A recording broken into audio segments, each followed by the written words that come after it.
प्रिय देशवासियों, तारीख केवल एक दिन नहीं है, बल्कि उन करोड़ों बुजुर्गों के लिए उम्मीद, संघर्ष और सम्मान का प्रतीक बन चुकी है, जिन्होंने अपने जीवन के सबसे मजबूत साल देश की सेवा में लगा दिए। आज का दिन खास तौर पर उन ईपीएस 95 पेंशन धारकों के लिए बेहद महत्वपूर्ण है, जो वर्षों से एक सम्मानजनक पेंशन की मांग कर रहे हैं और बेहद कम राशि में जीवन यापन करने को मजबूर हैं। देश की राजधानी दिल्ली में आज एक ऐसी बैठक आयोजित की गई, जिसने ईपीएस 95 पेंशन को लेकर चल रहे लंबे संघर्ष को एक निर्णायक मोड़ पर ला खड़ा किया है। ये बैठक सिर्फ फाइलों और आंकड़ों तक सीमित नहीं रही, बल्कि इसमें उन भावनाओं की गूंज भी सुनाई दी जो दशकों से दबाई जाती रही थी। आज श्रम भवन में आयोजित इस उच्च स्तरीय बैठक में श्रम एवं रोजगार मंत्री डॉक्टर मनसुख मांडविया, वित्त मंत्री निर्मला सीतारमण, ईपीएस 95 राष्ट्रीय संघर्ष समिति के संयोजक कमांडर अशोक रावत और अन्य वरिष्ठ अधिकारी आमने सामने बैठे। ये कोई औपचारिक बैठक नहीं थी, बल्कि एक निर्णायक संवाद था। पेंशनरों के भविष्य को लेकर बैठक की शुरुआत ईपीएस 95 पेंशनरों की वर्तमान स्थिति पर चर्चा से हुई। बताया गया कि देश भर में लगभग 6.5 लाख ईपीएस 95 पेंशन धारक हैं, जिनमें से बड़ी संख्या 65 से 70 वर्ष की आयु पार कर चुकी है। इनकी औसत पेंशन आज भी 1000 से 2500 रुपए के बीच सीमित है, जबकि महंगाई, दवाइयों का खर्च और दैनिक जरूरतें लगातार बढ़ती जा रही हैं। बैठक में ये साफ किया गया कि लंबे समय से पेंशन को 7500 रुपए किए जाने की मांग चल रही है, लेकिन वर्तमान आर्थिक परिस्थितियों और वित्तीय संतुलन को ध्यान में रखते हुए सरकार के सामने 6500 रुपए मासिक पेंशन का प्रस्ताव रखा गया है। इस प्रस्ताव पर विस्तृत चर्चा हुई और अंततः इस बात पर सहमति बनी कि पेंशन को 7500 के बजाय फिलहाल 6500 किया जाए, साथ ही आगे समीक्षा जारी रखी जाए। इस दौरान सांसद हेमा मालिनी ने पेंशन धारकों की भावनाओं का खुलकर समर्थन किया।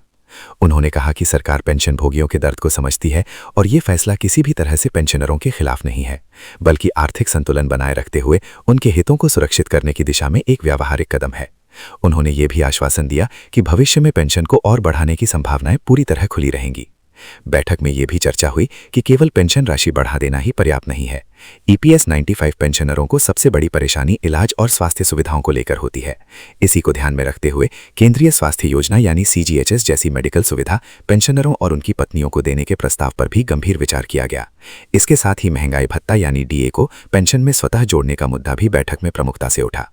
अधिकारियों ने माना कि जब कर्मचारी वर्ग को महंगाई भत्ता मिलता है, तो पेंशनरों को इससे वंचित रखना सामाजिक न्याय के खिलाफ है।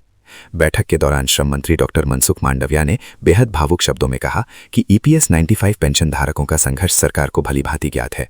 ये सिर्फ एक फाइल नहीं, बल्कि वरिष्ठ नागरिकों के जीवन और सम्मान से जुड़ा मामला है। उन्होंने कहा कि प्रधानमंत्री नरेंद्र मोदी के नेतृत्व में सरकार इस विषय को अत्यंत गंभीरता से ले रही है और अंतिम निर्णय लेने की प्रक्रिया अपने अंतिम चरण में है। बैठक के बाद कमांडर अशोक रावत ने पत्रकारों से बातचीत करते हुए कहा कि उन्हें सरकार की ओर से सकारात्मक संकेत मिले हैं।